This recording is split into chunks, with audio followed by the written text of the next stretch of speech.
المغربي والاطار الوطني كذلك عصام الشرعي مدرب المنتخب المغربي اقل 23 سنه، وباقي المشرفين على المنتخبات الوطنيه تواجد ريتشاردسون السيباري، ابراهيم صلاح واسامه العزوزي. تعطى الانطلاقه ديال المواجهه، نتمنى كل التوفيق للمنتخب الوطني المغربي. لعبات الكره طويله بالراس اقرب لاشرف حكيمي،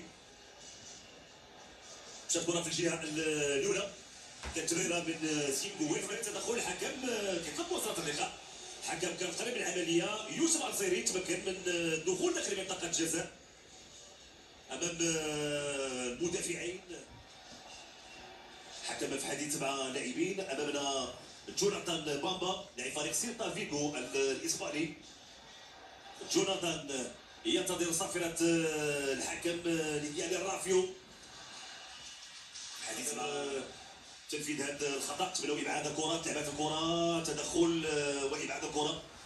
أولاحي لسالم أبلاح، ولكن تضيع كره، محاوله التمرير ولكن ما مررش الكره من اشرف حكيمي. كان البحث على امين حارث، استرجع كره اللاعب عز الدين أولاحي، مشات كره في جانب هذه فرصه لفائده المنتخب الوطني المغربي التمريره، ولكن تدخل الدفاع توصل لسيكو فوفالا. استرجع كره بشكل ممتاز اشرف حكيمي من الجهه اليمنى. مشات الكره مره اخرى لفائده المنتخب الوطني المغربي عند امين عدلي.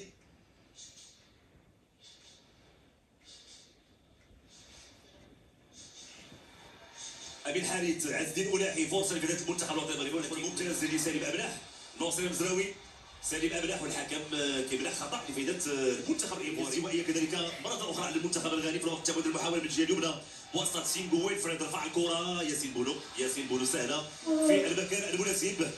قلت بان المنتخب الايفواري سبق له فاز بلقبين 92 امام غانا و2015 بغير استواء كذلك على المنتخب الغاني الذي يسعى كذلك انه يكون نتائج طيبه خلال النسخه. الكره ولكن كره في يد الحارس ياسين بونو بسرعه لامين حارث. امين حارث بامكانه ان يراوغ لانه هناك نسبيه حاضره مواصله المسانده بسبب المنتخب الوطني المغربي. اذا خطا لفائده العناصر الوطنيه في مكان جيد. نتابعوا مره اخرى تدخل ديال كونان ايسلاند لاعب فريق الفيحاء السعودي. انطلاقه ديال امين عدلي، سرعه امين عدلي، كان بامكان هذه المحاولات لتقدم الاضافه وتحمل الخطوره على مرمى الحارس يحيى فوفانا. اذا انذار على لاعب كونان ايسلاند، اول انذار في اللقاء. وليد الكراكي، محاوله استثمار هذه الكره الثابته واستثمار هذه المحاوله من اجل زياره مرمى يحيى فوفانا لاعب فريق اونجي الفرنسي.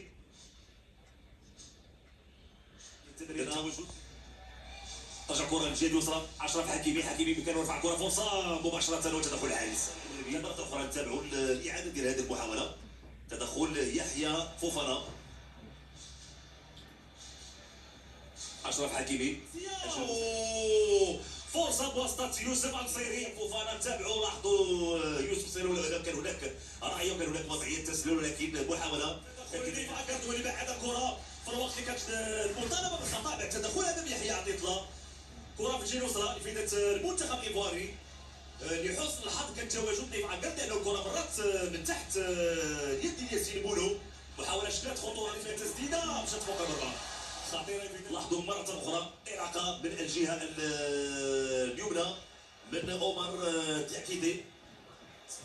لاحظوا تدخل ديال ضيف عقل هو اللي بعد الكره، هو اللي بعد الخطوره. هنا تمكن اللاعب عمر دياكيدي في الوقت اللي كانت المطالبه بالخطا هو البحث على التمرير. كان التدخل ديال سالم أبلاح، ناصر المزراوي، خطيره للايفواريين، خطيره ومرات جانبيه خطيره لفائده المنتخب الايفواري. وتابعوا لهذه المحاوله. تمكنوش لاعبين المنتخب المغربي من ابعاد الكره، وسيكو فوفانا يسدد كره مرت جانبا من القاعده الايسر لمرمى الحارس.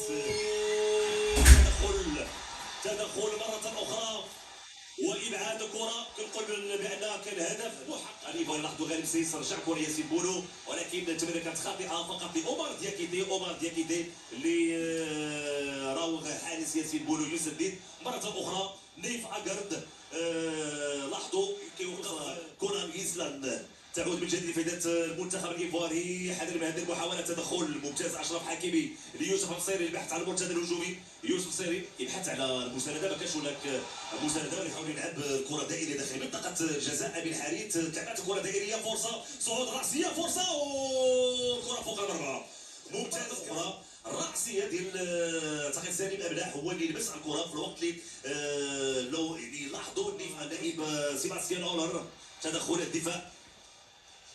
كره بالراس ابي الحارث في الوسط، استرجع كره خطيره، ودائما محاوله في المنتخب الايفواري. تدخل ديال يحيى عطيه الله اولر، تدخل ياسين بولو، تدخل ديال ياسين بولو جديد. هذه المحاولات التمريره وكان هناك فراغ على مستوى الدفاع ديال المنتخب الوطني المغربي.